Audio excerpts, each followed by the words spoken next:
Koe loto whakaaho kia whakaloto lahi ma whakatoa melie me wholofola. Ka veinga, whoaki, he lilo. Potu wholofola ma tiu wahe o no ves tolu ki he wha.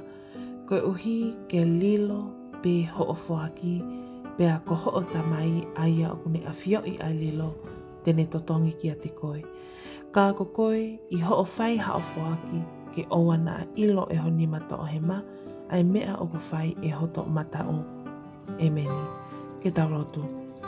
E lelei, whawhita i e mao ahofo o mo whakawho o whahe ahoni, ahofo o koe ni ko ke o whongi a iau aki ai whekau mahu inga ko eni, ai whonga ke whai ai a eku whoaki, a eku whai whei lau lau, io ke lilo pe eku whoaki o whakatatau ke whinangalo o e a Fiona. E sisu whamule mole i au i he lahi e taimi oku i kai te whai ai i he lilo e ku whoaki pea mo e ku whai whē laulau ki he a Fiona.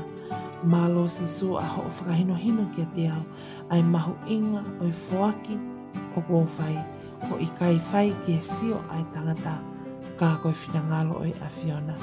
I ho hua whape sisu kalaisi koe a ho whakamo ui. E meni. Whakamaloat ke te koe o ku ke kau mai ke talotu hufia he houani.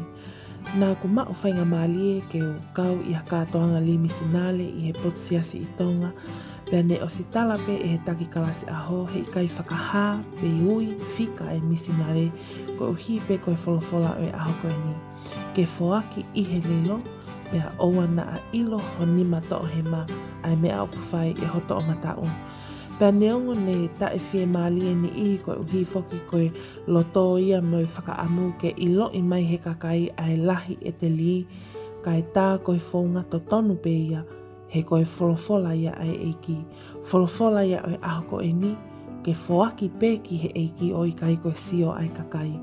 Pea koe uki ia maa ki tau tolu he aho ko eni, ke tau hoko hoko atu, hono whai e tau ngahi whoaki, ka ke tau whai i he lilo. Whai i he fufu, he koe otua, tene a whioi, pea i he o whai pehe, tene totongi ki a te koe. Whawhetai ki he eiki, pea koe whakaloto lahia maa ki tau tolu, whoaki i he lilo, he koe otua, tene totongi ki a te koe ai ngahi tāpua ki koe ia. E meni. Thank you to you all who have joined and subscribed to this channel. If you're new here, welcome.